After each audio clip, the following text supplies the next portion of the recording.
યમુનાજીના આ ગુણગાન, આ 41 પદની વાણી એવી સમર્થ છે, એવી પારસમણી છે કે આ કોઈ એક પદ પણ સ્પર્શી ગયું તો આપણા કલુષિત ભાવો એ સુવર્ણમય પવિત્ર બની જશે. આપણા અંતઃકરણને પવિત્ર બનાવવાનું સામર્થ્ય જેનામાં છે. આ એક એક પદ એ એક એક યમુનાજીમાં લગાવેલી ડૂબકી છે. આ એક એક પદ એ યમુનાજીના અંજલિમાં કરી લીધેલા એક એક યમુના પાન છે. કદાચ યમુના પાન કરવા તમે વ્રજમાં ન જઈ શકો, પણ રોજ એક પદનું ગાન કરો ને તો આ એક એક અંજલિ ભરીને કરેલા યમુનાજીના પાન જ છે. અને યમુનાજીના પાનની મહિમા એ તો આપણે એક એક પદોમાં ગાઈશું, જોઈશું કે આ યમુનાજીના પાનનો મહાત્મ્ય છે શું, કેમ આટલું બધું વૈષ્ણવને યમુના પાનની મહત્તા કહેવાય છે. સ્વયં મહાપ્રભુજીએ પણ 16 ગ્રંથમાં પહેલું યમુનાષ્ટક, કારણ કે યમુના પાન યમુનાષ્ટક રૂપે ન કર્યું તો આ બાકીના 15 ગ્રંથો એ આપણા જીવનના અનુભવ, એ આપણા જીવનનું પથદર્શન કેમ કરશે? તો ઘણી બધી ચર્ચાઓ છે, ઘણી બધી રહસ્યો ખોલવાના છે. શ્રી યમુનાજીના આ એક એક લહેરો, યમુનાજીનો તટનું મહાત્મ્ય શું છે, યમુનાજીની લહેરનું મહાત્મ્ય શું છે, યમુનાજીની લહેરમાં ચળકતા રજકણોનું મહાત્મ્ય શું છે, યમુનાજીમાં ખીલેલા કમળોનું મહાત્મ્ય શું છે, યમુનાજીની વચ્ચે આવતા પુલીન એ બેટનું મહાત્મ્ય શું છે, યમુનાજીના તટ પર રહેલા શુક મયુર હંસનું મહાત્મ્ય શું છે, યમુનાજીમાં જે ખીલેલા પોયણાઓનું મહાત્મ્ય શું છે. યમુનાજીના એક એક અંગની મહિમા છે. આપણે એક એક અંગની મહિમા છે. અને જ્યારે આ મહિમાને સાંભળશો પછી દર્શન કરવાની દ્રષ્ટિ જ બદલાઈ જશે. પછી તમને એ પદ ખ્યાલ આવશે કે નૈન ભર દેખ અબ ભાનુ તનયા. હવે જો યમુનાજીને હું તને દ્રષ્ટિ આપું છું. આ તો ગુરુની કૃપા છે ને, આ તો ગુરુની કૃપા. એ તો અજ્ઞાનનો નાશ છે. અને અજ્ઞાન શું છે? આપણી લૌકિકતા. એ જ સૌથી મોટું અજ્ઞાન છે. ગુરુ મોઢે નથી કરાવી દેતો, ગોખાવી નથી દેતો, એ તો કોઈ પણ કરાવી શકે. ગુરુ આપણી લૌકિકતાના અજ્ઞાનનો નાશ કરે છે. સૌથી મોટું અજ્ઞાન છે લૌકિક આવેશ. સ્વરૂપો તો એ જ છે, આંખમાં લૌકિકતા છે એટલે બધું પંચ ભૌતિક દેખાય છે. લીલા સૃષ્ટિ પંચ ભૌતિક નથી, રસાત્મક છે, આનંદાત્મક છે. પ્રભુના જ એ આનંદાંશનો વિસ્તાર છે, રસો વૈસહ છે. લૌકિકની લેશ માત્ર પણ ગંધ સુદ્ધા એમાં નથી. મનુ તે નૈવ લૌકિકમ. મારા ઠાકોરજી અને મારા ઠાકોરજીનો લીલા પરિકર અને ઠાકોરજીની લીલા સૃષ્ટિ, એમાં લૌકિકતાનો લેશ માત્ર પણ ગંધ નથી, સ્પર્શ નથી લૌકિકતા. આ જ છે જ્ઞાનનું દાન ગુરુ. કે જ્યારે વલ્લભની કૃપા થાય, કહત ગોવિંદ શ્રી યમને કી જા પર કૃપા, સોઈ શ્રી વલ્લભ કુલ શરણાય. તો મહિમા છે. વલ્લભ કૃપા કરશે તો યમુનાજી ઓળખાશે, અને યમુનાજી કૃપા કરશે તો શ્રી વલ્લભના શરણે જવાશે. अन्योन्य છે.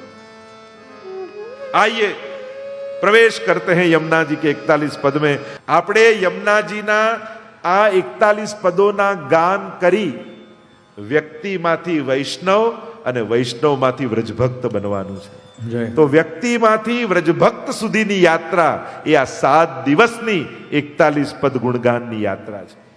કારણ કે યમુનાજી ની વાણી, એમનું નામ જેના મુખમાં આવે, સહજ વ્રજભક્તોનો ભાવ એના હૃદયમાં પ્રગટ થઈ જાય. જો આ અલૌકિક તત્વોના દર્શન, સ્પર્શ, નામ આ સાધારણ નથી.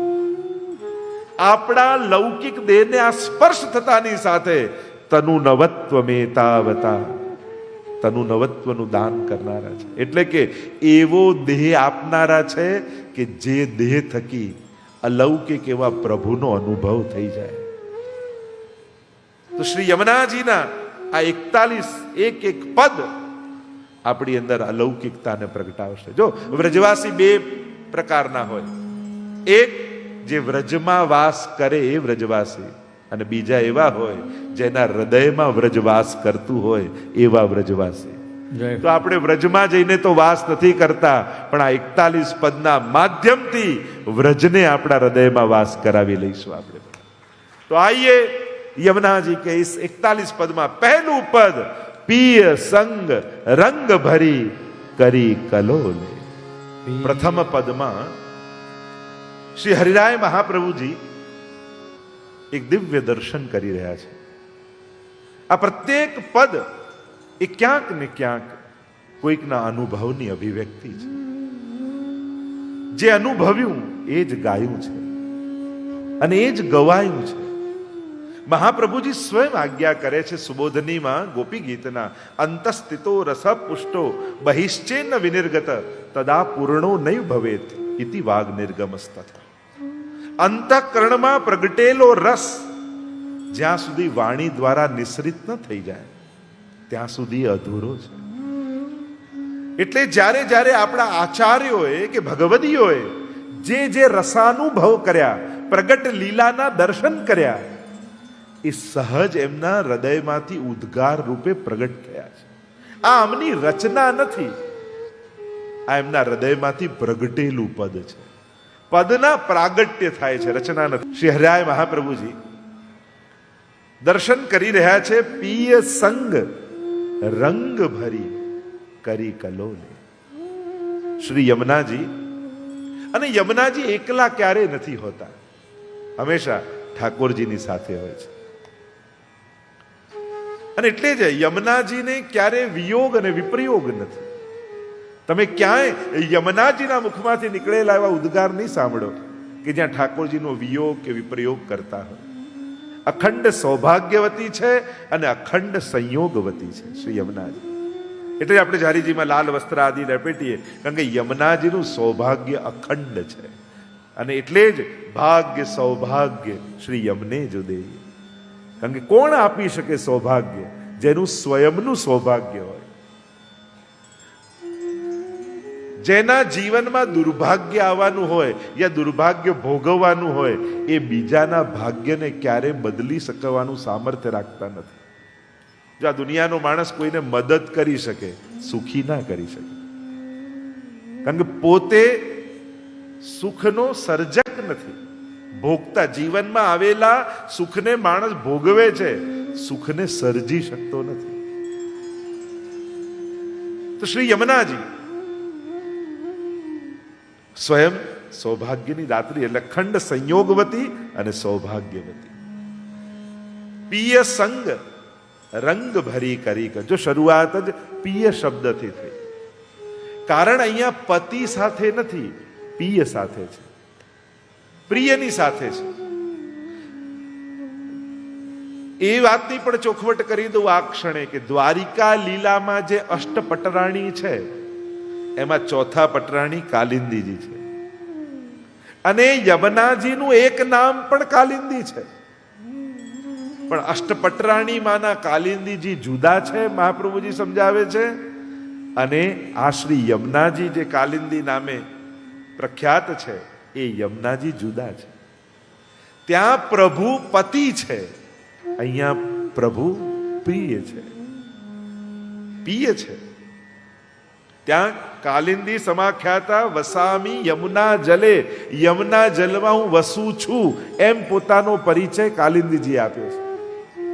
હું યમુનાજી છું એમ નથી કહ્યું. અને અનેક ચર્ચાઓ શ્રી મહાપ્રભુજી એના પ્રમાણો આપી અને કહ્યું કે જે અષ્ટપટરાણી માના કાલિંદીજી છે એ જુદા છે અને અમારા શ્રી યમુનાજી જુદા છે. યમુનાજી કલિંદગીરી મસ્તક પરથી પધાર્યા એટલે કાલિંદી કહેવાયા. યમુનાષ્ટકમાં મહાપ્રભુજી આજ્ઞા કરે છે, કલિંદગીરી મસ્તકે પતદ મંદ પૂરોજ્વલા વિલાસ ગમનોલ્લસ પ્રકટ ગંડ શૈલોન્નતા સઘોષ ગતિ દંતુરા સમધિરૂઢ ગોલોત્તમા મુકુંદરતિ વર્ધિની જયતિ પદ્મબંધો સુતા. કલિંદ ગિરિમસ્તકે પતદ મંદ પૂરોજ્વલા. સૂર્યમંડળમાંથી કલિંદ પર્વતના મસ્તક પર થઈ અને શ્રી પધારી રહ્યા છે, એટલે આપનું નામ કાલિંદી છે. કલિમ દ્યતિ ખંડયતિ તિ કાલિંદી. કલિયુગના દોષોનું જે ખંડન કરનારા છે એ જ કાલિંદી છે. અનેક અનેક ભાવો કાલિંદી શબ્દના પણ છે, પણ સમાન નામને કારણે ઘણીવાર એવી ભ્રમણા થાય કે એ જ યમુનાજી, એ જ કાલિંદી, પણ યમુનાજી તો ચતુર્થ પ્રિયા છે અને કાલિંદીજી ચતુર્થ પટરાણી છે. એવો ભેદ સૂક્ષ્મ શ્રી મહાપ્રભુજીએ પણ બતાવ્યો છે. પિય સંગ, પિયના સંગમાં છે. હવે પતિના સંગમાં કોઈ સ્ત્રી જતી હોય અને પિયના સંગમાં જતી હોય, ખબર કેમ પડે? તો કે જેમાં પુરુષ આગળ આગળ જતો હોય અને સ્ત્રી પાછળ પાછળ આવતી હોય તો સમજવું આગળ છે પતિ છે અને પાછળ છે પત્ની છે. પણ જેમાં સ્ત્રી આગળ આગળ જતી હોય અને પુરુષ પાછળ પાછળ આવતો હોય તો સમજી લેવું કે આ પ્રિયતમા છે અને આ પ્રિય છે. પ્રેમ કે ફંદતે ગહીજુ રાખે, તુમ જા પઠાવત તાહા અબધાવત. અહીંયા તો શ્રી શ્યામ લગ્યો સંગ ઢોલે, સ્વયં ઠાકોરજી શ્રી યમુનાજીની પાછળ પાછળ ડોલી રહ્યા છે. એટલે કે જ્યાં યમુનાજીને આધીન થયેલા પ્રભુ છે, પટરાણીઓ પ્રભુને આધીન છે, પણ અહીંયા પ્રભુ આ ચારે જે પ્રિયો છે, જે ચારે યુથના યુથાધિપતિઓ છે, એમને ઠાકોરજી આધીન થયેલા. વર્ષા ઋતુના આ મલાના શ્યામા જૂકો રાજ અમારે શ્યામા જુ, એવા અનેકવિધ પ્રકારના પદો આપણને જોવા મળે. એટલે કે ઠાકોરજી વ્રજમાં આ ચારે યુથાધિપતિને આધીન છે. પિય સંગ અને પિયનો સંગ છે. જીવનમાં બહુ મહત્વનું છે કે કોના સંગમાં છે, કારણ કે જેનો સંગ હશે એનો પ્રભાવ આપણા જીવનમાં રહેવાનો છે. એટલે જ આપણે ત્યાં ત્રણ વસ્તુ નિતાંત આવશ્યક છે. પ્રભુનું સન્મુખતા બનાવી રાખો, ગુરુનું સાનિધ્ય બનાવી રાખો અને વૈષ્ણવનો સંગ બનાવી રાખો. આ ત્રણ જેના જીવનમાં છે ને, કલયુગ એનું કાંઈ બગાડી શકતો નથી. એક પ્રભુની સન્મુખતા, રોજ 5 મિનિટ પણ પ્રભુની આગળ ઊભા રહેવું. જો આપણને જ્યારે દેખાશે એ આપણને જોઈ રહ્યો છે એવો ભાવ રાખીને ઊભા રહો. એની દ્રષ્ટિ પડે ને તોય કેટલા દુર્ભાગ્યો ટળી જાય. એટલે એક સંકલ્પ તો દરેક અહીંયા રહેલો દરેક વૈષ્ણવને લેવડાવું કે શ્રીનાથ ધામમાં અઠવાડિયામાં એક વાર પ્રભુની સન્મુખ, ભલે 2 મિનિટ હોય પણ સન્મુખતા જરૂર બનાવી રાખો. અને સન્મુખ રહેશો ને, દુર્ભાગ્યો આપમેળે ટળવા લાગશે. જો અગ્નિ પાસે જાઓ તો ગરમી માંગવી ન પડે, લાગે જ. બરફની પાટ પાસે જાઓ તો ઠંડક માંગવી ન પડે, લાગે જ. એમ પ્રભુ પાસે જઈને માંગવું ન પડે, સૌભાગ્ય મળી જ જાય છે. કેવલ એના સાનિધ્યમાં જઈને, કારણ કે કૃપા કરવી એનું કર્મ નથી, એનો પ્રભાવ અને સ્વભાવ છે. સૌભાગ્ય તો એના પ્રભાવથી મળી જાય છે, માંગવાની જરૂર જ નથી પડતી. તમે પ્રભુની સન્મુખતામાં આવો એટલે સહજમાં એના સૌભાગ્ય તમને દાન કરે છે. ગુરુનું સાનિધ્ય, કદાચ ગુરુના ચરણ પાસે ન બેઠા રહી પણ એની આજ્ઞામાં જીવીએ ને તો એનું સાનિધ્ય જ છે. એણે જે આજ્ઞા કરી બસ એ પકડી રાખો તો એનું સાનિધ્ય છે. ગુરુના પગ પકડવા કરતા ગુરુના પગલે ચાલવું સારું. ઘણી વાર પગ પકડવાનો આગ્રહ રાખીએ પણ પગલે પગલે ન ચાલતા હોઈએ.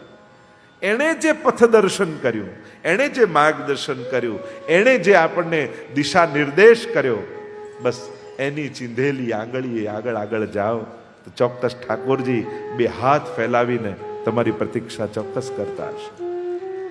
જય જય શ્રી વલ્લભ પ્રભુ વિઠ્ઠલેશ સાથે, નિજ જન પર કરત કૃપા ધરત હાથ હે માથે, और अपनो कर गोकुलपति भरत ताही बाथे. ઠાકોરજીને ગળે લગાડી લે છે. અને ત્રીજો સંગ.